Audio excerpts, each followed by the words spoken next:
നമ്മുടെ വയനാട്ടിൽ വീടുകൾ കൊടുത്ത സമയത്ത് ആ ഒരു പരിപാടിയുടെ ഇടയിൽ ടി സിദ്ദിഖിനെ ആൾക്കാർ കൂവി. അതൊരു ശരിയായ നടപടിയല്ല എന്നുള്ള ഒരു അഭിപ്രായം തന്നെയാണ് നമുക്കും ഉള്ളത്. പക്ഷേ ഈ കൂവി എന്ന് പറഞ്ഞാൽ ഈ സംഭവത്തിൻ്റെ തൊട്ട് തലേ ദിവസം, അതായത് രണ്ട് ദിവസം മുമ്പും ടി സിദ്ദിഖ് അവിടുത്തെ MLA ആയിട്ടുള്ള സിദ്ദിഖ് പറഞ്ഞത് ഇതൊരു ഇപ്പോൾ വീട് കൊടുക്കുന്നത് ശരിയല്ല, ഇതൊരു തെരഞ്ഞെടുപ്പ് സ്റ്റണ്ടാണെന്നുള്ള രീതിയിലൊക്കെയാണ് പറഞ്ഞത്.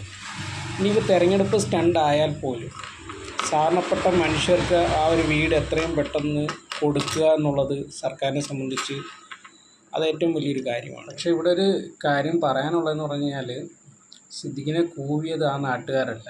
ആ നാട്ടുകാരെന്തായാലും കൂവുകയില്ല. അതായത് ഇതിൻ്റെ വീട് ലഭിക്കുന്ന ആൾക്കാരൊന്നും അല്ല സിദ്ദിഖിനെ കൂവിയത്. സിദ്ദിഖിനെ കൂവിയത് വേറെ ആൾക്കാരാണ്. കാരണം അവിടുത്തുകാർ പോകാത്തതിനൊരു കാരണമുണ്ട്. കാരണം അവർ ഈ കോൺഗ്രസിനെ വിശ്വസിച്ച് വീട് തേടിപ്പോയ, അല്ലെങ്കിൽ മുസ്ലിം ലീഗിൻ്റെയും ഒക്കെ സന്നദ്ധ സംഘടനകളെയൊക്കെ വിശ്വസിച്ച് സർക്കാരിന് വിശ്വാസമില്ലാതെ വീട് തേടിപ്പോയ ആൾക്കാർ അവർ ഇപ്പോൾ തന്നെ വെളിയിൽ തന്നെ ഉണ്ട്. നിലവിൽ ഈ സർക്കാരിൻ്റെ വീടുകൾക്കായിട്ടുള്ള ആൾക്കാർക്ക് 100% സർക്കാരിനോടുള്ള വിശ്വാസം ഉള്ളതുകൊണ്ട് തന്നെയാണ് അവർ സർക്കാരിൻ്റെ വീട് മതിയെന്ന് വെച്ചത്. അപ്പോൾ അവരെ സംബന്ധിച്ച് ഈ MLAയോ ഈ കോൺഗ്രസിനെയോ ഒന്നും തന്നെ അവർക്ക് വിശ്വാസം ഇല്ലാത്തത് കൊണ്ടും അവർക്ക് ഈ ഒരു വിഷയത്തിൽ വലിയ അത്ഭുതങ്ങളൊന്നുമില്ല. അതുകൊണ്ട് തന്നെ അവർ കൂവത്തില്ല. കൂവിയത് മറ്റുള്ള ആൾക്കാരാണ്.